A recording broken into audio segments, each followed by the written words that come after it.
Hello everyone. Welcome to Magical Stocks channel, where fundamentals meet technical. Kalagitnaan na ng May 2021, at ito ang naka-schedule na pag-screen ng aming May Magical Stocks. Ituturing namin ito bilang aming panglimang eksperimento. Babalik kami sa pag-screen ng 5 mga blue chip stocks para sa eksperimentong ito at idaragdag ang mga ito sa aming monitoring. Napagpasyahan naming screen ang 5 blue chip stocks dahil ang market ay hindi maganda ang performance at ito ay nasa pinakamababa ngayong taon. Ang sitwasyong ito ay dahil sa masamang kalakaran sa mga kaso ng impeksyon sa COVID-19 at ang epekto nito sa ekonomiya. Sa video na ito, ipapakita namin sa inyo ang pag-screen ng aming May Experimental Magical Stocks.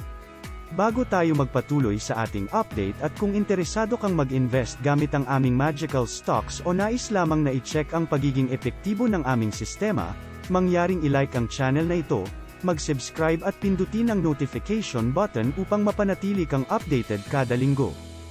Narito ang mga pinagsunod-sunod na blue chip stocks batay sa kanilang PER para sa 2021 na na-download namin sa website ng BPI Trade.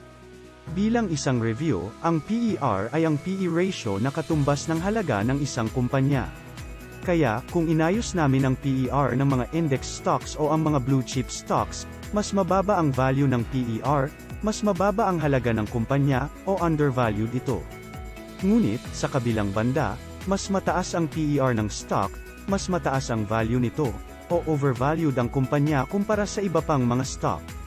Matapos naming ayusin ang mga stock, kukunin namin ang kanilang DTE o kung ano ang tinatawag nating debt-to-equity ratio.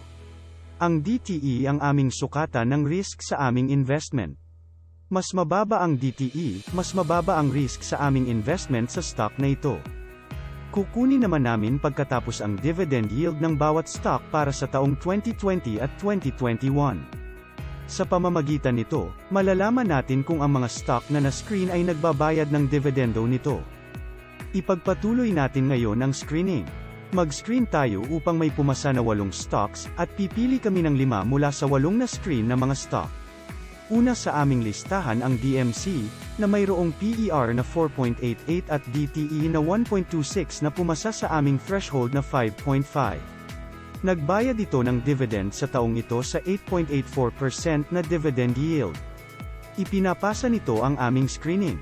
Pangalawa ay ang LTG na mayroong PER na 5.74 at DTE na 5.92, sa oras na ito, hindi na ipasa ng LTG ang aming screening dahil sa mataas na DTE.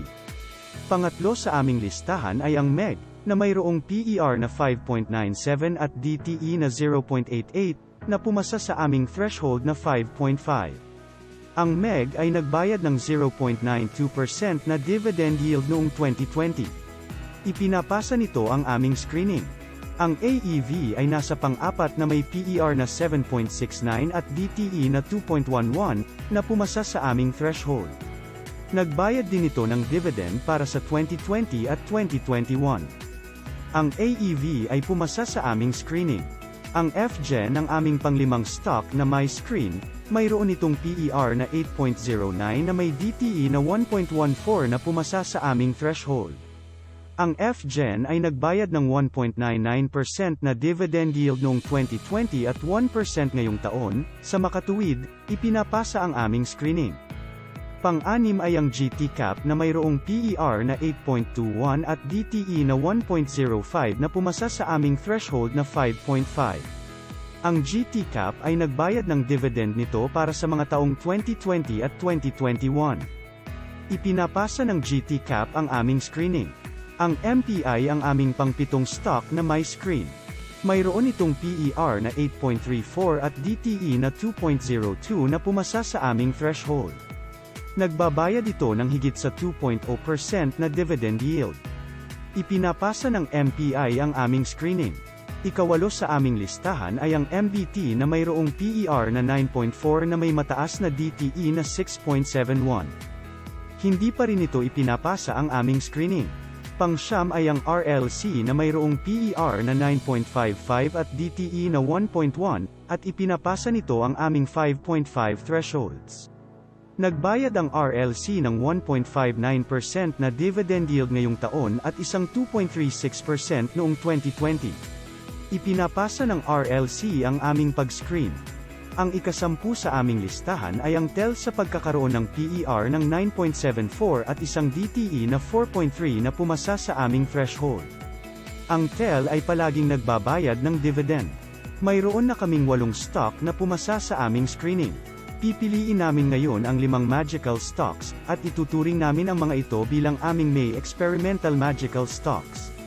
Ito ang 5 sa 8 stock na nakapasa sa aming screening. MEG o Megaworld Corporation, AEV o Aboitiz Equity Ventures Incorporated, MPI o Metro Pacific Investments Corporation, RLC o Robinsons Land Corporation, at panghuli, TEL o PLDT Incorporated. Imomonitor namin ang 5 mga stock na ito lingguhan at idaragdag ito sa aming pag-monitor tulad ng kung ano ang ginagawa namin sa November 2020, December 2020, February 2021, at March 2021. Gagamitin namin ang closing price ng May 21, 2021, bilang aming presyo sa pagbili na may budget na 30,000 piso bawat stock. Ito na ang magiging worksheet namin para sa May experiment. Binili namin ang MEG bilang isang experiment sa 10,500 shares, AEV sa 900 shares, MPI sa 8,000 shares, RLC sa 1,900 shares, at TEL sa 25 shares.